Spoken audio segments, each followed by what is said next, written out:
Kali ini kita berbicara tentang artificial intelligence.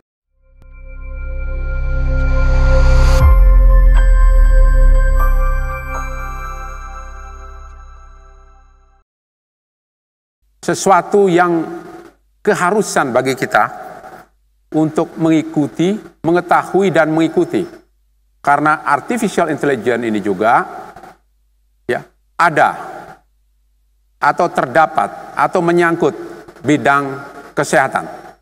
Baik, kita akan mulai berbicara tentang atau mengevaluasi tentang artificial intelligence. Saudara sekalian, artificial intelligence adalah suatu kecerdasan buatan. Dan bagaimana kalau itu kita bandingkan dengan manusia? Mari kita lihat.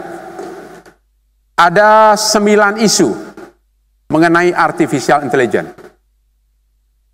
Yang pertama adalah unemployment, inequality, humanity, artificial stupidity, racist robot, security, evil genius, singularity, dan robot right. Kita lihat, dengan munculnya artificial intelligence di berbagai bidang, maka tentu saja yang selama ini manusia bekerja sebagai pegawai, sebagai ilmuwan, sebagai pekerja, labor, ini tentu saja bisa digantikan sebagian perannya oleh artificial intelligence. Sehingga kalau sebagian digantikan, maka apa yang akan terjadi? Ini merupakan suatu isu. Isu yang harus kita cermati bersama. Yang kedua adalah inequality. Dengan adanya artificial intelligence, maka sebagian daripada peran-peran manusia akan digantikan oleh mesin atau robot. Dan tentu saja ini akan mengurangi peran dan sekaligus pendapatan manusia. Dan di sini terjadi inequality, ketidaksamaan. Company atau orang-orang yang menguasai mesin tentu akan mendapatkan penghasilan yang jauh lebih besar daripada yang tidak menguasai mesin atau artificial intelligence, katakanlah machine learning. Dan ini juga perlu kita cermati bersama. Di kemudian hari ini akan dapat menimbulkan masalah-masalah sosial. Yang ketiga adalah humanity. Tentu saja kalau hari ini kita berbicara, kita bersosialisasi, kita bersosialisasi sebagai seorang manusia. Tapi bagaimana kalau nantinya sebagian peran manusia itu digantikan oleh robot? Bagaimana robot bersosialisasi? Tentu hukum-hukum tentang humanity, aturan tentang humanity akan berubah. Ini juga merupakan concern kita. Apa yang harus kita kerjakan untuk mengantisipasi? Yang keempat adalah artificial stupidity. Bagaimana seandainya robot atau artificial intelligence atau katakanlah machine learning berbuat kesalahan? Ini juga harus kita antisipasi. Siapa yang harus bertanggung jawab?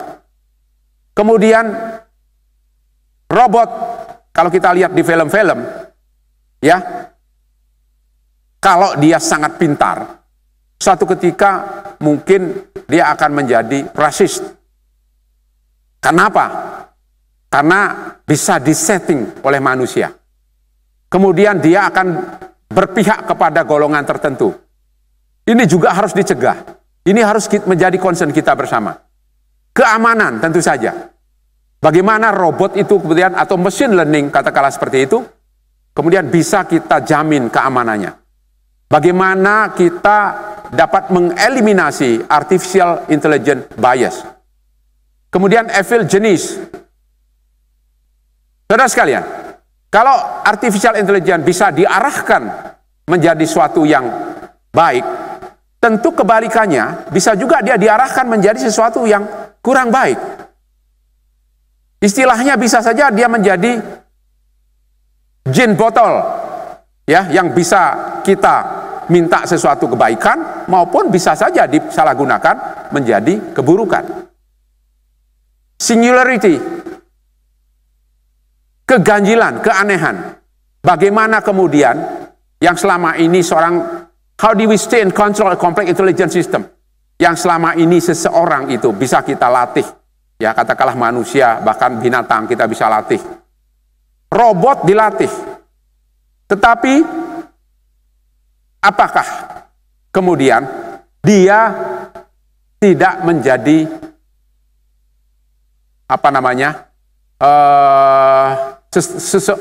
sesuatu yang terlalu berkuasa, bahkan nanti menguasai kehidupan manusia? Robot rights. Kemudian ini melihat robot itu sendiri. Hak-hak robot itu seperti apa? Apakah suatu ketika robot akan punya hak? Misalnya dia harus dimusnahkan. Ya, apakah pantas dia dimusnahkan? Haknya dia untuk membela diri apa? Kemudian dari 9 itu ada suatu kekhawatiran manusia, di mana kalau kita sukses atau manusia sukses membangun suatu artificial intelligence, katakanlah robot di sini, apakah itu akan berarti berakhirnya manusia, ras manusia? The success of artificial intelligence might mean the end of the human race. Apakah seperti itu? Oleh karena itu, ada beberapa pertanyaan.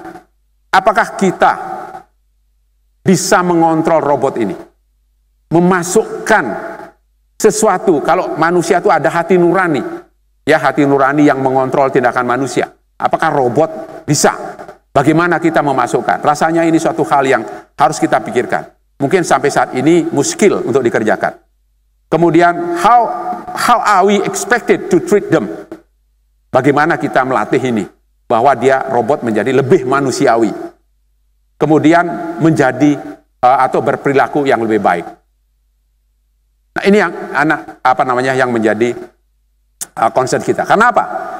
Karena robot atau artificial intelligence dia tidak memerlukan kesadaran, consciousness, understanding, kemampuan untuk mengerti orang lain, empati, sentience, dia tidak akan merasakan sakit. Ya, kemudian judgment, pertimbangannya bagaimana? Kemudian agency, dia bebas. Ya. Nah, apakah ini kemudian suatu ketika harus kita bisa kita atur bahwa dia hanya patuh pada seseorang? Kepatuhan itu adalah absolut, belum tentu. Ya, ini yang harus kita pikirkan. Oleh karena itu, manusia wajib takut kepada artificial intelligence. Di samping juga wajib mempunyai harapan, hope and fears. Fears misalnya sebagai contoh, adalah ditakutkan robot itu begitu supernya, super intelligence, mengalahkan semua kemampuan manusia, meskipun robot itu dibuat oleh manusia. Tetapi kalau kita bayangkan, ada 10 manusia pintar, masing-masing pintar di A, B, C, D, E, F, G, H, dan sebagainya. Kemudian masing-masing memberikan ilmunya kepada robot. Maka robot ini punya kemampuan 10 manusia itu. Itu baru 10. Padahal yang namanya machine learning atau super komputer itu suatu ketika bisa menerima jutaan data. Artinya bisa mengumpulkan kepintaran dari jutaan manusia. Maka wajiblah manusia itu takut atau buat aturan bahwa suatu ketika robot itu akan mempunyai super intelligence. Nah, kemudian robot overlords. Nah, ini menjadi raja. Skynet, ada film yang menggambarkan. Itu yang gerak pelan-pelan itu ya. Nah, kemudian Skynet yang ingin menguasai umat manusia. A jobless future. Robot demikian banyaknya, maka manusia tidak punya pekerjaan. Ya, seperti yang kita katakan di depan itu tadi.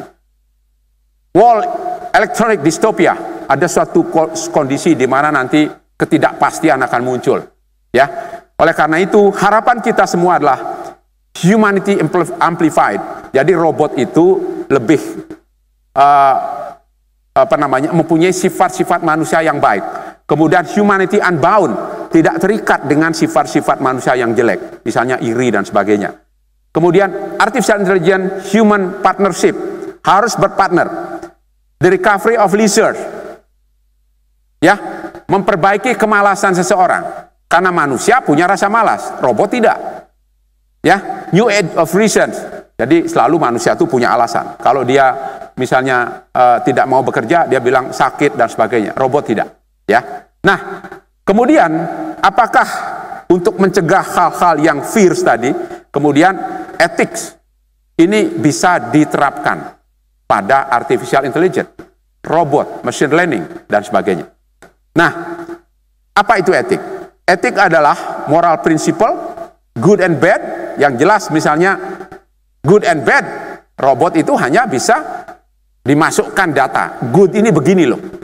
Padahal belum tentu good yang di tempatnya robot dibuat, good untuk di tempat lain. Begitu. Ya. Apalagi ini menyangkut rasis. Bagi sebagian orang berkulit tertentu, dia bilang good. Tapi dia bisa mengatakan yang lain bad. Sehingga robot bisa melihat kalau kulit tertentu dia tembak begitu. Nah, what is right and wrong? Manusia bisa membedakan ini. Ya. Nah, ada nilai-nilai yang berlaku secara universal. Nah, oleh karena itu, kita lihat apakah etik bisa diterapkan pada artificial intelligence. Karena apa? Karena etika berlaku buat manusia dalam hubungannya dengan satu sama lain. Dan masalah yang paling besar adalah bagaimana etika dari robot atau artificial intelligence. Nah, apakah etik ini kalau kita buat, kita bisa terapkan, bisa mengubah suatu fear, ancaman, menjadi suatu harapan. Ini harapan kita bersama. Baik, ini adalah healthcare robots. Ini sudah ada. Healthcare robot sudah ada. Apakah robot ini mempunyai etika? Ya, apakah dia tidak berbahaya nantinya? Nanti kita lihat. Ya, misalnya robot pelayan. Apakah suatu ketika robot itu konslet misalnya? Ya, tidak aman, kemudian dia justru menyakiti human. Nah, seperti ini. Kita bisa nggak menyalahkan robot? You are unethical. Nah, robot itu bengong saja begitu ya, karena dia tidak mengerti. Ya, kemudian sebetulnya kalau kita lihat antara fear to hope, ya, fear to hope, sebetulnya bukanlah si robot, tetapi tergantung pada manusia. Bukanlah pada artificial intelligence. Ya, tergantung yang memberikan, yang meng-create. Dikatakan, where the risk balance, jadi risiko, ya, bahwa dia harus baik, mengurangi hal-hal yang jelek dari sifat-sifat manusia. Itu sebetulnya kan tergantung daripada manusia atau institusi yang membuat robot itu. Maka itulah yang pertama kali harus mengenal yang namanya etika. Ya, bukan robotnya. Ini dikatakan oleh Shannon dari Santa Clara University. Nah, kemudian sekelompok ilmuwan, pemerhati atau apapun, ya, expert lah katakan, kemudian membuat suatu ethical principle dan requirement pada artificial intelligence. Dia katakan ethical principle pada manusia, ini pada manusia dulu. Dan kalau ini diterapkan pada robotik, kita lihat apakah bisa atau tidak. Respect for human autonomy. Ini prinsip etika. Jadi manusia itu adalah suatu individu yang punya hak untuk menentukan sesuatu, autonomi. Prevention of harm. Ya, robot itu nanti harus memprevensi. Dia tidak boleh menyebabkan kejelekan. Ya. Nah, ketiga, fairness, adil. Ini prinsip daripada etik. Kemudian explicability, dapat dijelaskan, dapat dipertanggungjawabkan, accountability.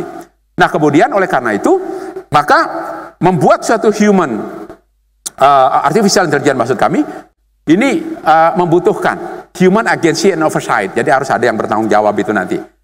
Technical robustness and safety. Jadi jelas, ya memang betul dia tekniknya seperti itu, dan safety, privacy and data, transparansi, diversity, adil, bisa dilihat semua orang. Jangan si bangsa A membuat robot, dia bisa tidak adil terhadap bangsa B. Ini juga tidak boleh. Societal and environmental well-being. Ya, kemudian accountability, dapat dipertanggungjawabkan. Nah, bagaimana Indonesian Medical Council perspektif of artificial intelligence? Jadi bagaimana Indonesian Medical Council melihat, ya, dalam hal ini tentu saja yang hubungannya dengan medis. Nah, saudara sekalian, perkembangan teknologi kesehatan luar biasa.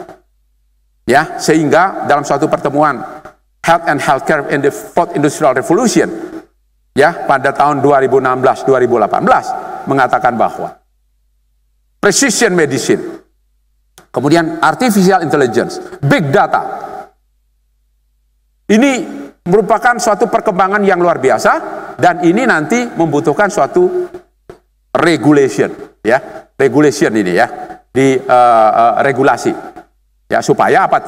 Supaya tidak hal-hal yang tidak diinginkan, fairness itu, jadi ketakutan itu yang pada artificial intelligence bisa dihilangkan. Baik, nah kita lihat harapan daripada suatu suatu konsil atau harapan kita semua di dalam medical practices terhadap robot itu adalah satu, artificial intelligence hendaknya bisa menghasilkan atau mendevelop new scientific and medical discovery, penemuan-penemuan baru di bidang medis, more efficient, yang dulu dikerjakan oleh 10 manusia, 100 manusia, 100 tenaga kesehatan bisa dikerjakan oleh 1 orang robot, atau 1 orang machine learning. Nah, reduce human drudgery atau busy work. Jadi biasanya kita sibuk sana ke sini dan sebagainya. Ya, robot tidak. Dia diam, dia proses data secara otomatis. Kemudian increase business, property and profit. Tentu saja negara-negara atau orang-orang yang mampu bekerja dengan robot saling berinteraksi.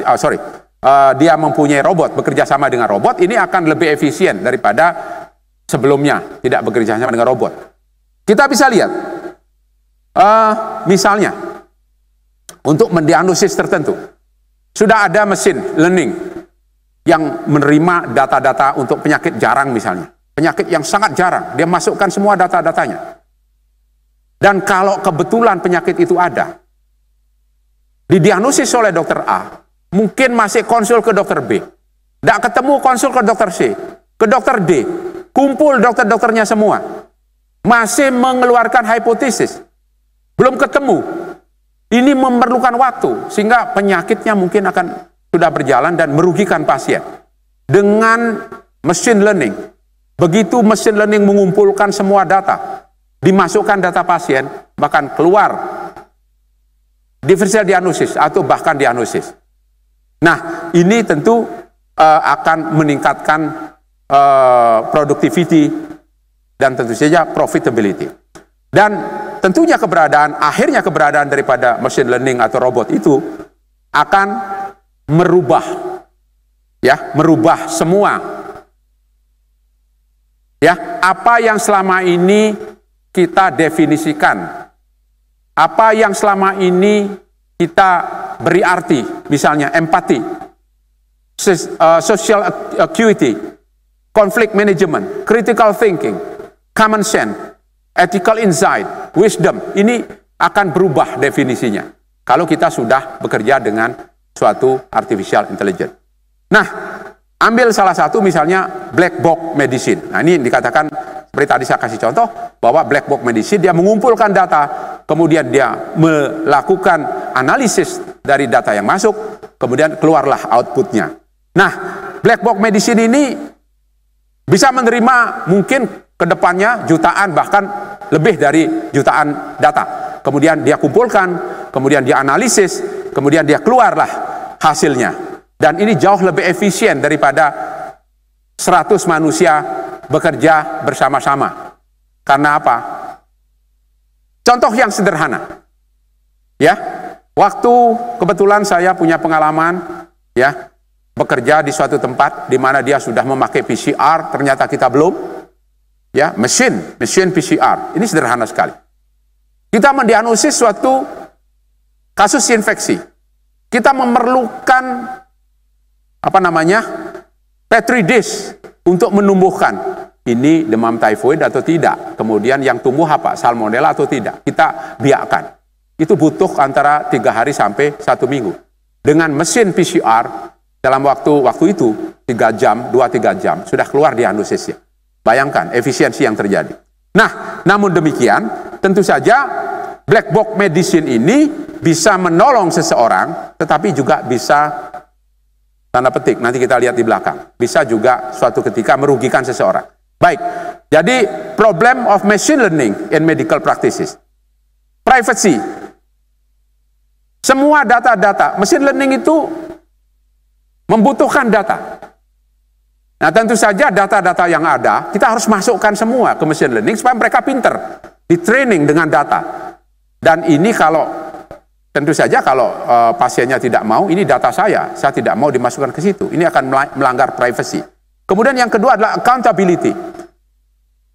Kalau dia sudah masuk ke situ, kemudian supaya dia transparan, bisa dipertanggungjawabkan, harus bisa dilihat oleh orang lain. Ya? Nah, dengan orang lain melihat, berarti ada kemungkinan data itu bocor. Padahal dalam medis, data itu tidak boleh bocor. Ini masalah. Kita berbicara telemedicine, kita kirim dari suatu Papua misalnya, dia kirim data radiologi untuk konsultasi ke ahli radiologi misalnya di Malang. Siapa yang menjamin bahwa data itu tidak bocor? Seandainya bocor, maka undang-undang atau peraturan itu tidak membolehkan dan itu bisa dituntut. Ini masalah. Ya. Nah, seperti ini. Apakah seperti itu? Ya. Jadi kita bisa katakan seperti bahwa Anda mau mati, mesin saya bilang Anda mau mati 5 hari lagi. Melanggar etika apa tidak? Nah, problem of machine learning in law of medical practices.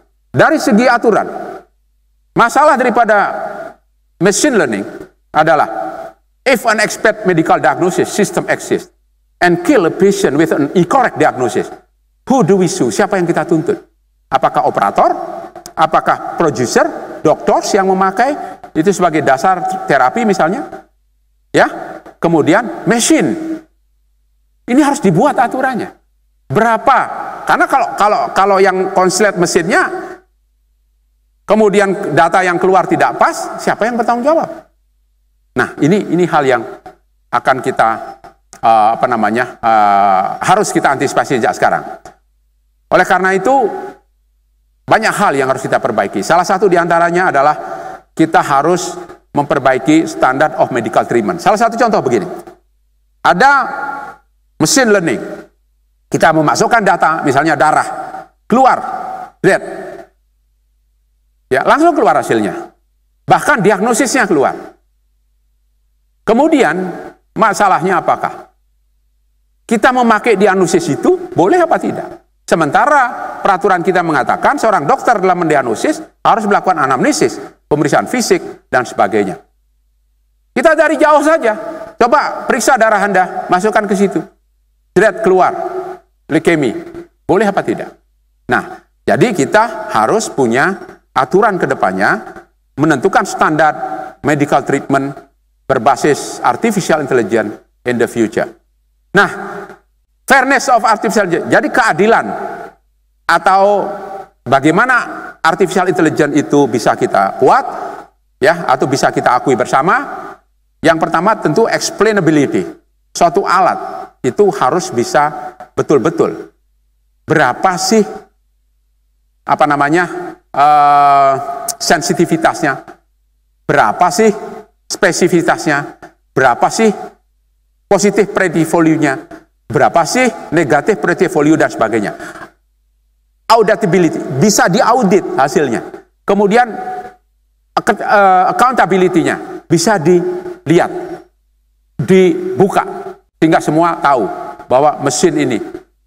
Harapan kita bahwa suatu mesin bisa mempunyai sensitivitas 100% dan spesifitas 100%. Positive predictive value 100%, negatif predictive value. Apakah itu mungkin? Bisa saja mungkin di kemudian hari. Dan kalau suatu ketika itu terjadi, peran dokter di dalam mendiagnosis tentu jauh kalah atau tidak perlu lagi. Karena kemampuan dokter tentu tidak sensitivity 100%, spesifity 100%, dan lain sebagainya. Baik, siapa yang harus melakukan regulasi untuk penggunaan use of artificial intelligence? Tentu kalau di Indonesia ya pemerintah. Apakah KKI merupakan pemerintah, bagian dari pemerintah? Memang KKI merupakan lembaga negara. Bekerja sama dengan pemerintah, tentu juga harus membuat aturan. Ada professional codes, misalnya kode etik yang untuk dokter, tetapi untuk robot bagaimana? Ini harus dibuat. Ya, kemudian kalau international law itu sudah ada. Di Eropa ada, tetapi apakah itu di dunia ada? Belum tentu, ya. Nah, apakah sekarang kita sudah punya namanya National Law of Artificial Intelligence in Medical Practices? Have we or haven't? Ya. If we don't have right now, what should we do? Apa yang harus kita kerjakan? Apakah kita harus membuat? Siapa yang harus bertanggung jawab? Ministry of Health, kalau itu terkait dengan praktek kedokteran, atau Indonesian Medical Council. Indonesian Medical Council sudah mulai membuat, mereka merancang, tetapi memerlukan banyak masukan dari berbagai sektor. Nah, ada hal yang terakhir yang ingin saya pesankan di sini, bahwa medicine is in trouble because of too much and too fast changes. Terlalu cepat, eksponensial. But law is in trouble because of too little change. Aturan itu berjalan seperti keong, kadang-kadang mandek. Dan teknologi berjalan seperti jet. Bayangkan. Suatu ketika kalau kita tidak memulai sekarang pun belum tentu tidak terlambat.